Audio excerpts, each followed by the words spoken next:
Há milênios o homem vem trilhando os mais diversos caminhos na luta pela existência. Há poucos séculos, a humanidade tem tido acesso a níveis de vida até então inimagináveis. Nunca vivemos com tal longevidade, com tanta saúde, com impressionante prosperidade e felicidade. O atingimento destes padrões de vida não ocorreram ao acaso. Foi fruto de uma série de fatores, mas certamente nenhum dos fatores que podemos elencar foi mais importante do que o reconhecimento de que o homem é um ser racional, dotado de direitos individuais inalienáveis. Este é o tema deste trabalho: os fundamentos da liberdade, a visão objetivista. E eu sou Roberto Rachevski. Se é autoevidente, se é um dado da realidade que o capitalismo é incomparavelmente superior ao socialismo para entregar os resultados econômicos e sociais que desejamos, por que então, como defensores do capitalismo, seguimos perdendo a luta no embate cultural e ideológico? Para mim, a resposta a esta indagação começa quando ainda somos crianças e resume-se a uma advertência que ouvimos insistentemente. Que isso, meu filho? Não seja assim. Deixa de ser egoísta. Que feio! Empresta o brinquedo para o teu amiguinho. É assim que estimulamos o que se poderia chamar de um processo de dissonância cognitiva, que promove a negação da própria natureza humana, que estimula o autossacrifício e premia a intimidação. Estabelecemos a justificativa moral para trocas de soma zero, onde para um ganhar, o outro precisa perder. É assim que se inicia o processo de construção de uma sociedade coletivista, onde a cultura do altruísmo embasa a luta pela justiça social com dois fortes apelos: o assistencialismo, que prega que as pessoas são detentoras de direitos sobre o que não possuem, direitos estes que, obviamente, serão atendidos pelos demais à força. E o igualitarismo, que advoga a imoralidade da desigualdade social. Assistencialismo e igualitarismo, ou justiça social, servirão para pavimentar o caminho da servidão, que mais cedo ou mais tarde resultará no estado totalitário, como esse que vemos hoje por aqui e contra o qual todos queremos lutar. Para estabelecer um processo cognitivo adequado, onde a realidade fundamenta a moral e esta justifica a ação, precisamos, desde cedo, ensinar nossas crianças que o princípio correto e verdadeiro para obtermos a felicidade no contexto social é o princípio do trader, o princípio do comerciante. É assim, desta forma, demonstrando-se que somente é justo obter-se a satisfação através dos processos de troca voluntária, não apenas de valores materiais, mas também intelectuais e espirituais, que estabeleceremos a mentalidade capitalista, a mentalidade da criação e distribuição concomitante e constante de valor, o legítimo jogo do ganha-ganha, sem termos que recorrer ao autossacrifício, sem termos que exercer a intimidação. É assim que criaremos uma cultura digna, ajustada à natureza humana, capaz de reconhecer que o capitalismo é o sistema político e econômico mais adequado para se construir uma civilização próspera, não pelos seus resultados consequentes, que todos podem facilmente ver, mas pela preservação do que é essencial, o entendimento de que o indivíduo é um fim em si mesmo. É por isso que acho importante discutir os fundamentos da liberdade sob uma visão filosófica. Expor as vantagens do capitalismo com seus resultados econômicos é necessário, mas não é suficiente. Temos que conquistar mentes e corações, e não há conceitos mais atraentes do que os da liberdade, do voluntarismo, da cooperação e, por que não dizer, da caridade verdadeira. E para defender a liberdade, o princípio do comerciante, o voluntarismo, a cooperação e a caridade, em contraposição ao sacrifício, ao altruísmo, à intimidação, precisamos de ideias que sejam ao mesmo tempo verdadeiras e corretas. É por isso também que estou apresentando a visão objetivista dos fundamentos da liberdade. Quando falamos em visão objetivista, não podemos esquecer que estaremos tratando de filosofia.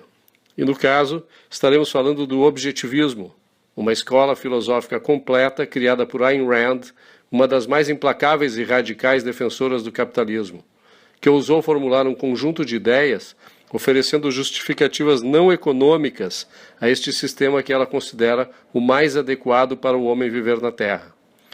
Muitos dos que desprezam ou se opõem ao objetivismo baseiam-se em falsas conjecturas, perversão de conceitos, falácias ou preconceitos infundados. Negar a importância das ideias objetivistas para a defesa do capitalismo é negar os fundamentos que o justificam. É isso que eu pretendo colocar em discussão com esta apresentação.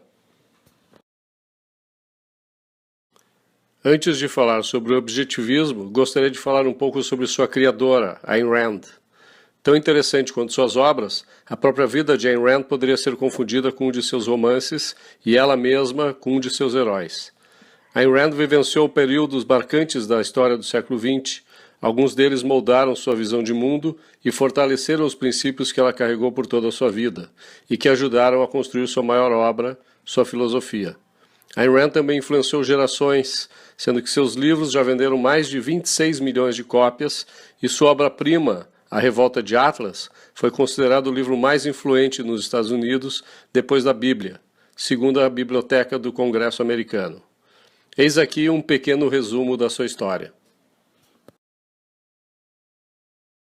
Ayn Rand nasceu em 2 de fevereiro de 1905 no seio de uma família de classe média judia. Em 1917 eclode a Revolução Russa.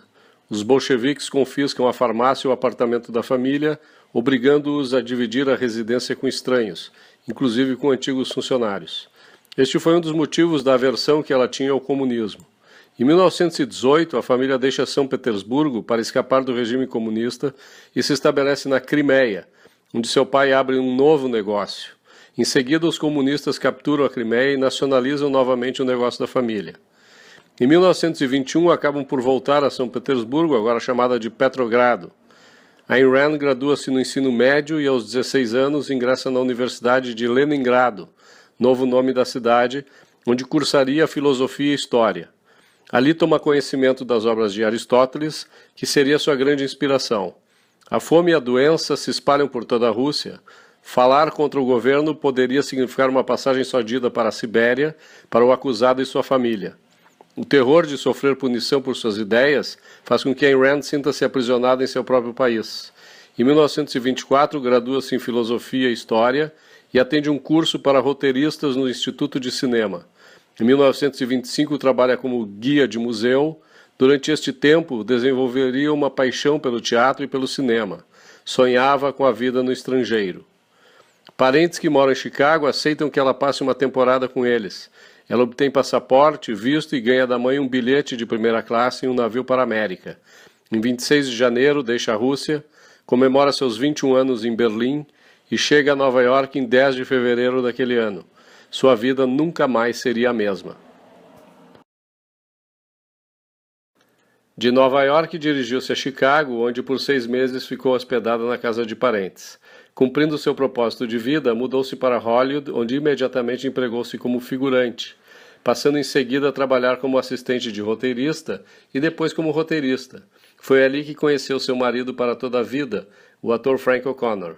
Escreveu diversos roteiros para o cinema, mas consagrou-se como escritora de romances, todos eles tratando do conflito entre o individualismo e o coletivismo.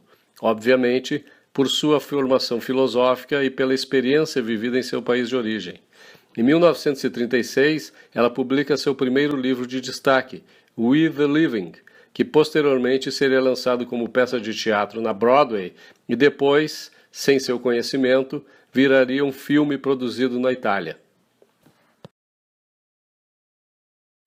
Em 1943, publica The Fountainhead, disponível no Brasil como A Nascente, que viria a se tornar também um filme de sucesso com o roteiro da própria Ayn Rand. Em 1947, ela foi convocada pela Comissão de Atividades Anti-Americanas da Câmara dos Representantes do Congresso, onde critica a propaganda comunista patrocinada pelo próprio governo americano. Em 1957, publica sua obra-prima, A Revolta de Atlas, onde ela materializa na forma de romance sua filosofia.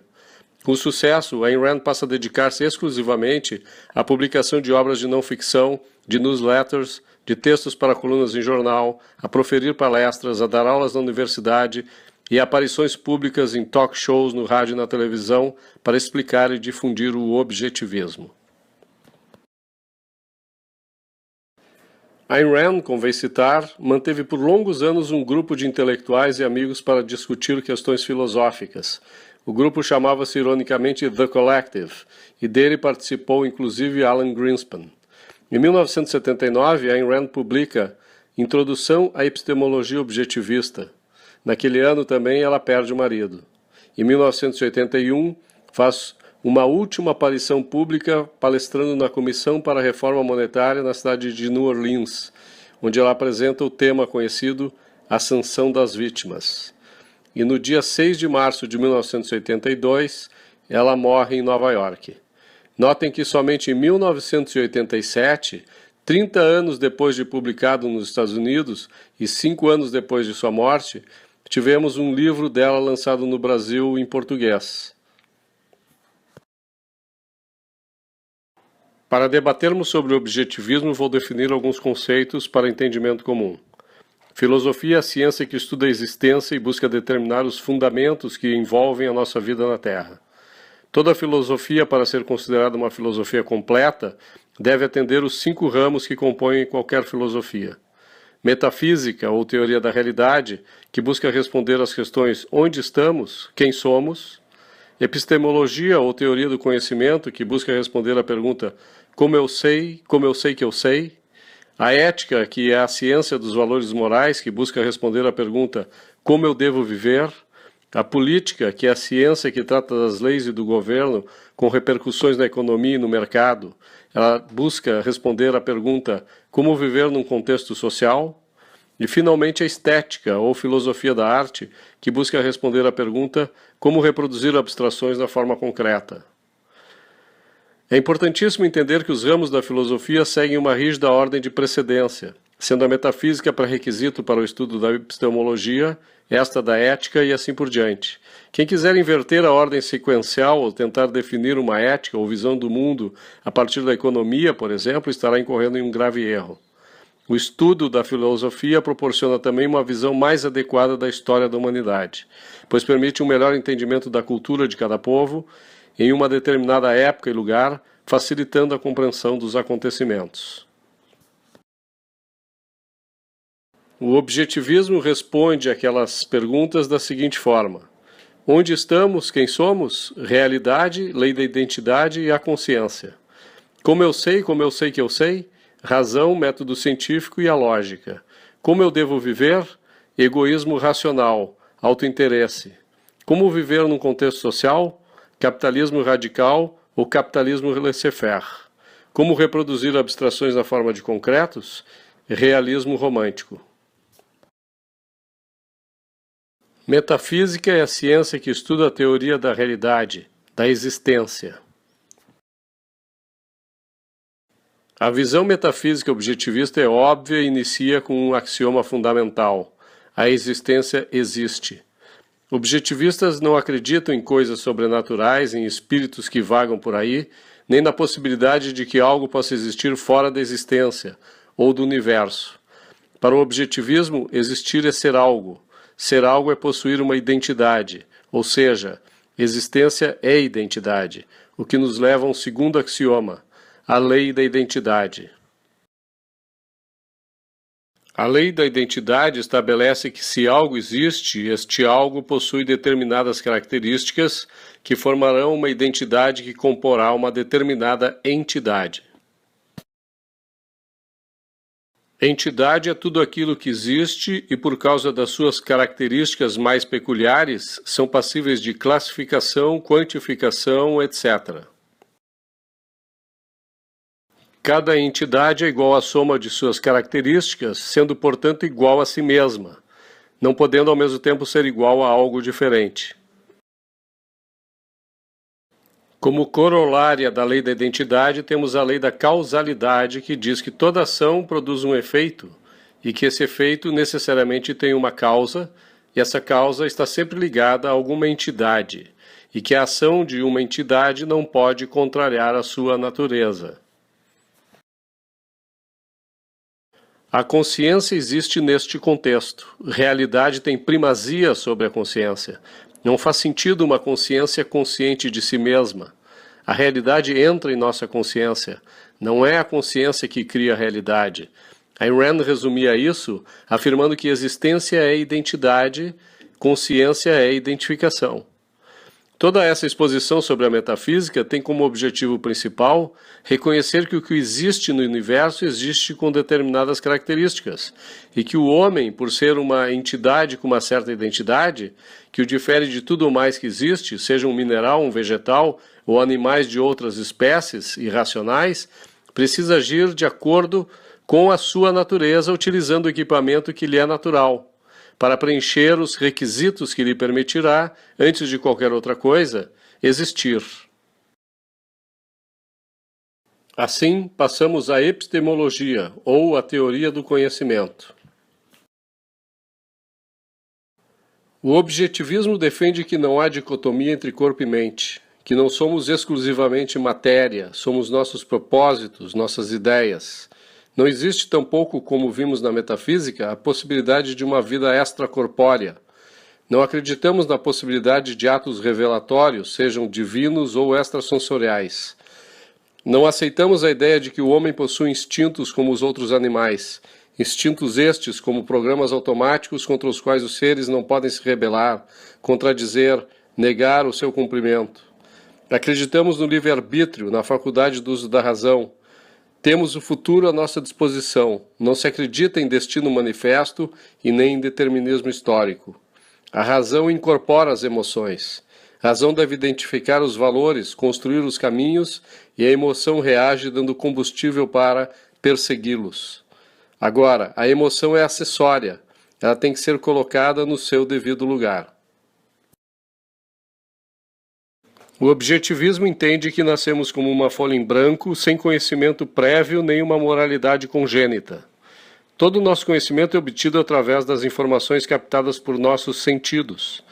Estas informações fluirão para e pela nossa mente através do código visual auditivo que chamamos de linguagem, para formarmos os conceitos que nos permitirão criar abstrações, integrações e ideias. A linguagem é a maior invenção humana. Não tem como função fundamental a comunicação, mas a formação de conceitos. A comunicação é importante, mas como consequência. Afinal, não é possível a comunicação sem termos algo para comunicar. Num mundo onde a divisão do trabalho prolifera e o conhecimento se aprofunda e se especializa cada vez mais, a linguagem e a comunicação são cruciais para o desenvolvimento. Este é um processo que envolve a cognição e a funcionalidade, através do qual transformaremos o mundo que percebemos, traduzindo os concretos existentes em abstrações, para desenvolvermos novos concretos, transmitindo-os para os demais. É assim, através do método científico indutivo, que construímos conceitos e princípios, através do que percebemos, validando as ideias, confrontando-as com a realidade e com a lógica, revendo nossos pensamentos, nossas premissas, até que não existam mais contradições. Esses são os métodos que médicos diagnosticam, tratam e curam doenças, que artistas criam músicas ou obras artísticas para reproduzir utopias possíveis ou impossíveis. É assim que filósofos descobrem a natureza do universo e do homem. É assim que crianças aprendem a linguagem, a matemática e boas maneiras. Objetivismo foi o termo escolhido por Ayn Rand a partir do conceito de objetividade. A partir deste entendimento de que a realidade existe, independentemente da nossa consciência, dos nossos medos, das nossas objeções ou das nossas discordâncias. Objetividade atesta que, ao defendermos qualquer ideia ou visão, é a realidade que estará dando sempre a última palavra. A razão é o meio pela qual todos nós aprendemos sobre o mundo, sobre nós mesmos, sobre nossas necessidades e como satisfazê-las apropriadamente. Todo conhecimento humano começa com a informação. Questões como onde, quando, quem, como, quanto e porquê podem ser combinadas formando trilhões de perguntas e respostas trocadas por bilhões de pessoas. Quando falamos em fluxo da informação, estamos falando em fluxo da vida, possível apenas através da formação de conceitos, possível apenas aos seres humanos através da linguagem. Então, se a metafísica nos diz que precisamos agir para existir, a epistemologia nos diz que para existir precisamos necessariamente usar a razão. Se sabemos onde estamos, quem somos e como sabemos a respeito disso, resta-nos eleger os valores morais a serem levados em consideração neste desafio existencial. É aí que entra a ética. A ética estabelece quais são os valores que devem nortear nossa ação para a preservação de nossa existência. O objetivismo entende, portanto, que a própria vida é o padrão moral de valor mais elevado que há. Para nós, seres humanos, não havendo vida, não há existência. Logo, agir guiado pelo auto-interesse não é apenas uma questão ética, ela é uma questão existencial. Portanto, o auto-interesse, ou seja, tudo aquilo que fazemos em prol da nossa vida, da nossa existência, é o valor ético a ser defendido. Como já vimos, o que pode garantir uma vida próspera, com a satisfação do nosso auto-interesse, é nossa capacidade do uso da razão. Esta integração de conceitos, auto-interesse e uso da razão, que formam a ideia eticamente ideal do egoísmo racional.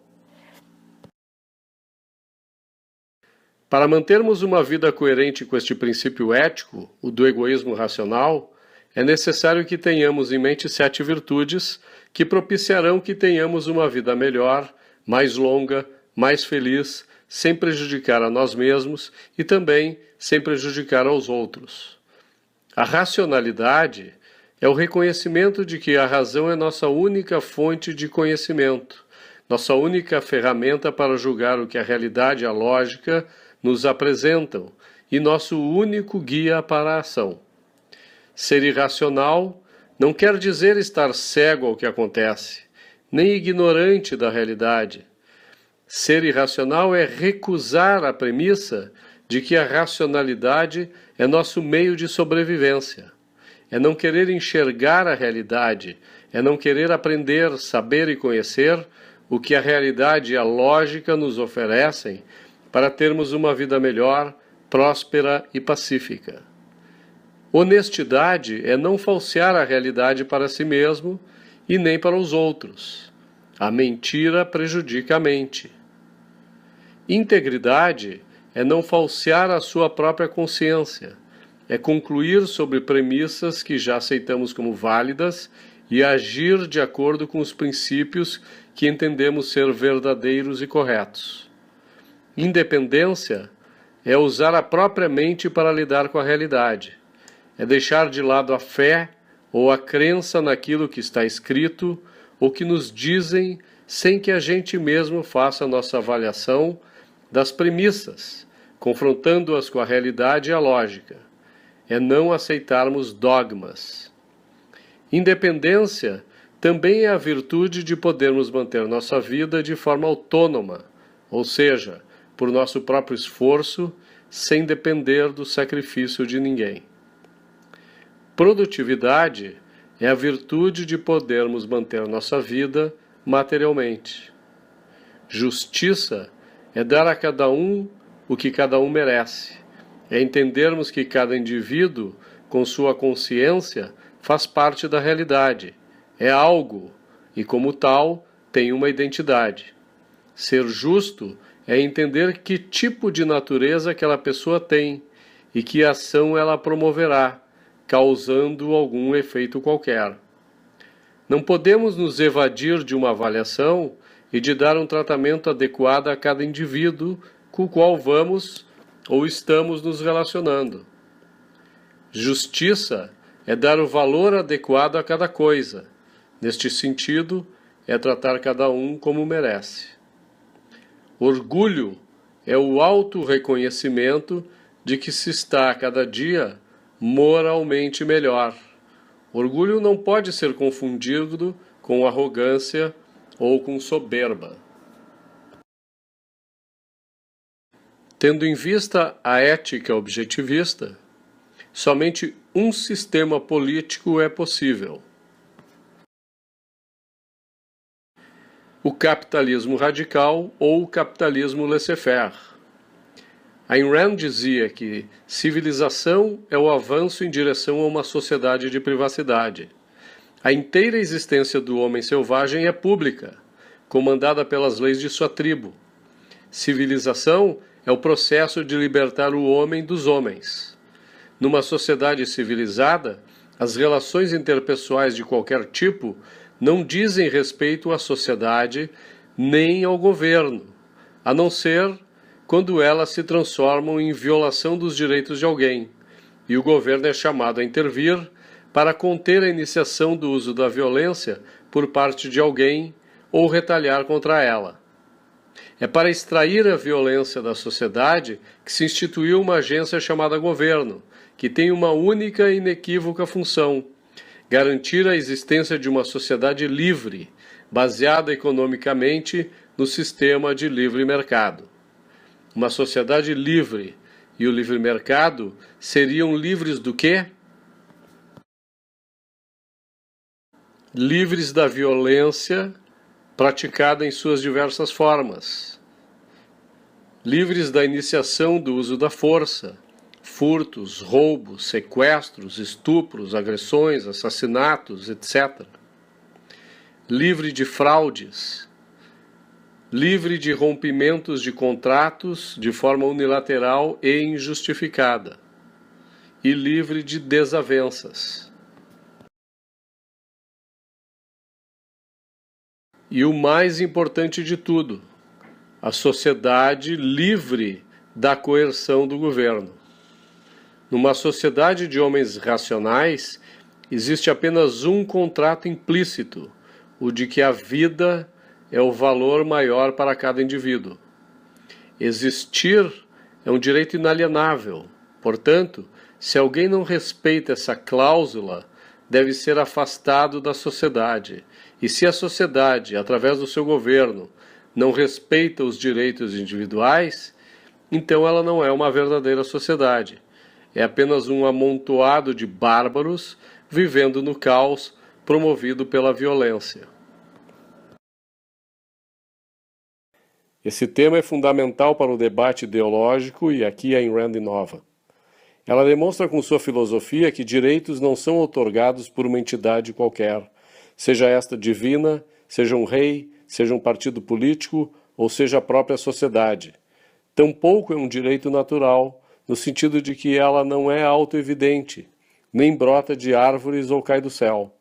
Ela conclui que, tendo em vista o que a metafísica, a epistemologia e a ética objetivista apresentam, a teoria dos direitos individuais se baseia em princípios morais derivados da própria análise da realidade, do fato do homem existir como o ser racional que é e depender da liberdade do direito de propriedade para ter seu direito à vida implementado.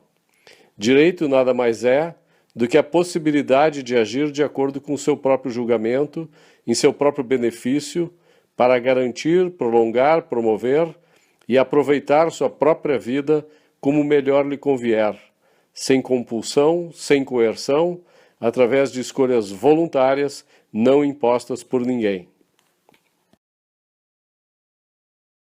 É para proteger os direitos individuais que existe o governo. É importante que se tenha em mente o seguinte: quem viola direitos individuais não é governo, é máfia. Lembre-se da lei da identidade, que diz que cada entidade é igual à soma de suas características, sendo, portanto, igual a si mesma, não podendo, ao mesmo tempo, ser igual a algo diferente. Ora, Se há uma entidade que viola direitos e não os protege, então essa entidade não é um governo, mas sim uma máfia, e como tal deve ser tratada. O governo, sob a ótica objetivista, deve ser limitado a apenas 3 funções básicas, e nada mais do que isso, sob pena dele deixar de ser um protetor de direitos para ser um violador de direitos. A proteção dos direitos individuais no âmbito doméstico através da polícia. O trabalho de julgar e punir aqueles que violarem direitos através de tribunais. Estes podem também servir como mediadores em caso de disputas ocasionais. E a proteção dos indivíduos daquela sociedade contra a agressão por estrangeiros. Governo limitado ao provimento de segurança e justiça. Limitado por uma Constituição que tem como objetivo princípio dizer o que o governo pode fazer. Tudo aquilo que não estiver ali previsto não é facultado ao governo que faça. O objetivismo defende o rule of law, baseado em leis objetivas, derivadas dos direitos individuais e criadas para reforçá-los e protegê-los. Tais leis devem ser sempre prospectivas, de amplo conhecimento da população, claras, de fácil interpretação. As leis devem ser iguais para todos os indivíduos, sem privilégios, e a eles deve ser garantido o direito ao contraditório através do devido processo legal. Agora, não é apenas o governo que cria leis. Os indivíduos podem criar suas sociedades regidas por leis próprias, que devem ser respeitadas por todos e subordinadas às leis objetivas que as antecederam. Leis próprias aqui nada mais são do que os contratos particulares. No provimento de segurança, o governo deve agir para proteger os indivíduos daqueles que iniciam o uso da violência, da força ou de fraude. Mas o governo não pode ter um monopólio do uso da força. Ele não é onipresente nem onipotente para oferecer segurança a todo momento e em qualquer lugar. O legítimo direito à autodefesa, a proteção da sua própria vida ou de terceiros e dos valores eventualmente ameaçados por gente violenta, permitem que os indivíduos ajam emergencialmente, seja de forma direta ou indireta através de agências de segurança por eles contratadas. O monopólio que o governo possui é aquele que impede que um indivíduo atacado possa tomar para si o trabalho de apuração dos fatos, julgamento sobre a responsabilidade e aplicação da pena sob o risco de, em vez de estar se defendendo de um suposto agressor, estar apenas violando o direito de alguém, inclusive o direito ao devido processo legal e ao contraditório de quem for suspeito.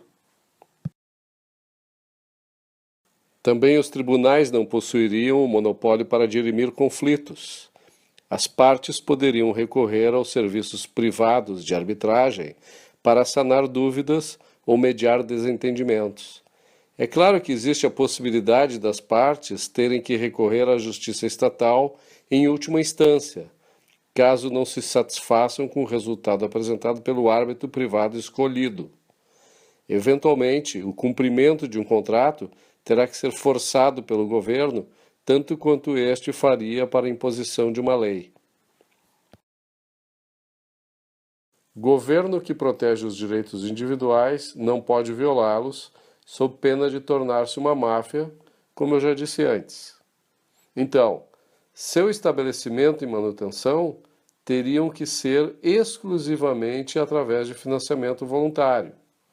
Sempre que alguém firmasse um contrato, poderia optar por tê-lo protegido pelo governo através do pagamento de uma taxa. Sempre que alguém tivesse uma desavença, recorreria à justiça pagando as custas. Certamente uma sociedade onde o governo fosse separado da economia, onde não existissem leis positivistas ou redistributivistas, os conflitos entre as pessoas tenderiam a cair enormemente, até porque o governo é o maior usuário do judiciário e o maior violador de direitos que conhecemos correntemente. Os custos para a manutenção do governo cairiam de tal maneira que ninguém se importaria até de lhe fazer doações, e certamente, como já ocorre hoje, contribuir com sua arrecadação através de loterias. Seria muito interessante se os economistas que hoje dedicam exaustivas horas tentando prever e prescrever as ações do governo, estudassem formas voluntárias de financiá-lo, baseados no princípio do trader, do comerciante. Para concluir, vou tratar da estética e ressalto que a teoria da arte culmina com a conjugação dos demais ramos da filosofia, amarrados e conectados através da linguagem, mas uma linguagem de outra espécie.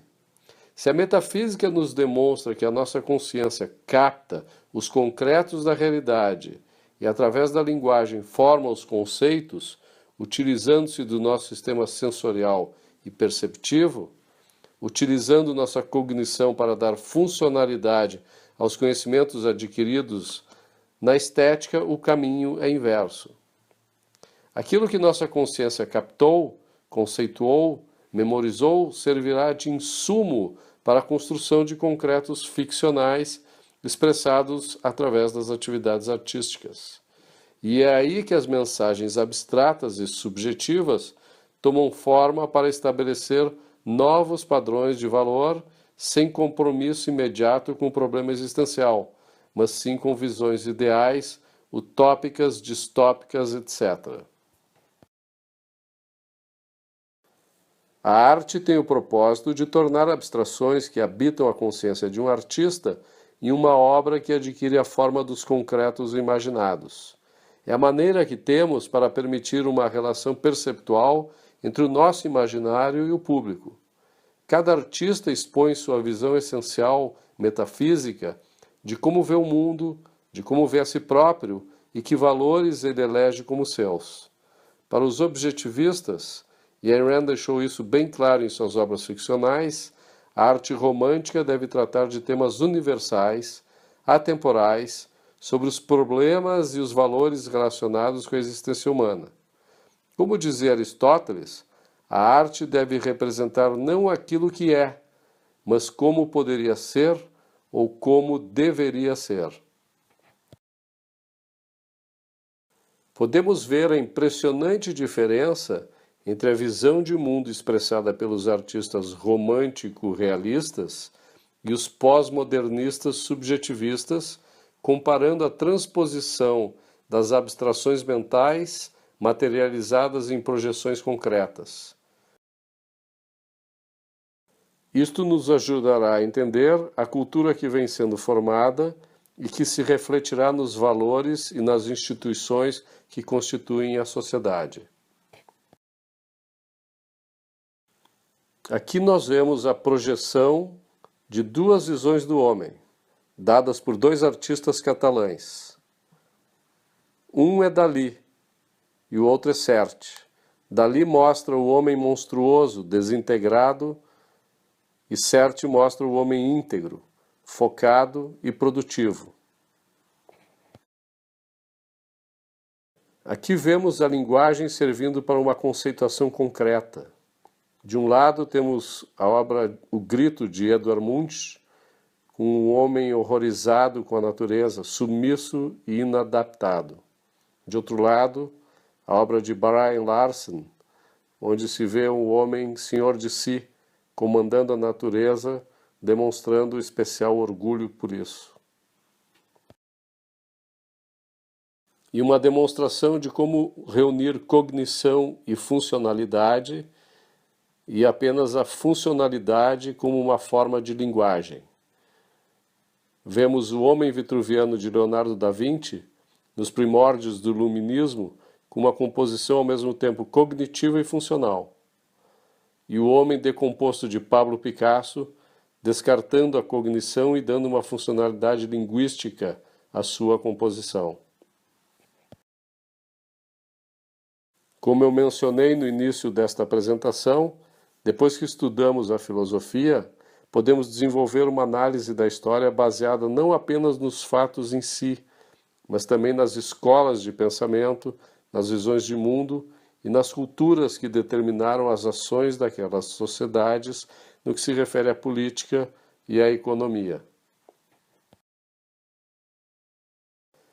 Podemos afirmar, sem obviamente descartar a polêmica, que a humanidade percorre essencialmente dois caminhos antagônicos.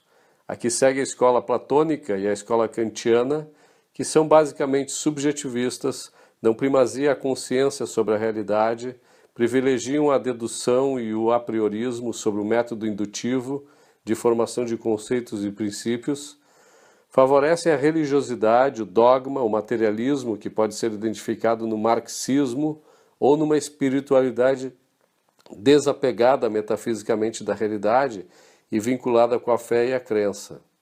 Normalmente utilitarista, normativa, que entende que o homem possui deveres com a sociedade e que a obediência é o objetivo mais elevado que se pode esperar desenvolver no indivíduo. Vê o homem como um ser limitado, que reage apenas à dor, que peca originalmente, está submetido aos caprichos, aos vícios, e que vive hedonisticamente guiado pelo prazer. Essa, na minha opinião, é a trilha que defende o coletivismo através da visão do homem como um meio para um fim maior.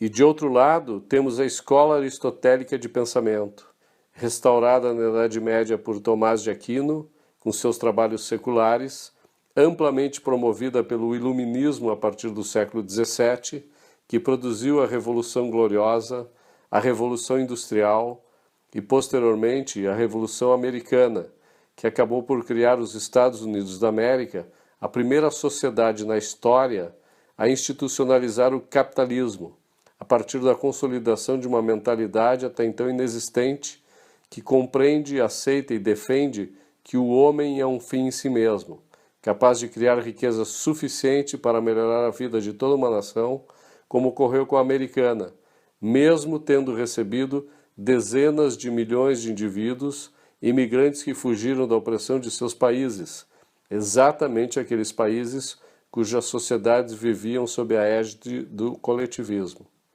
Sim, a economia dos países mais próximos dos ideais do capitalismo são superiores, mas são superiores por causa da filosofia que está no seu alicerce. A filosofia que advoga em favor da realidade, da razão e do auto-interesse.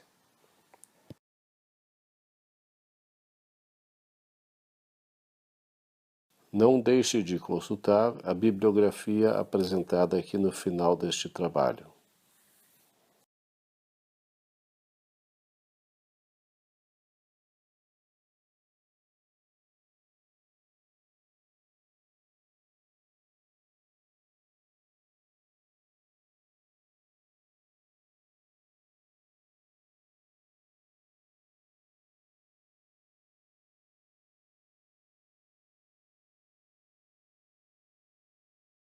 Para maiores informações sobre o objetivismo, baixe o aplicativo do Objetivista disponível na Apple Store e na Google Play.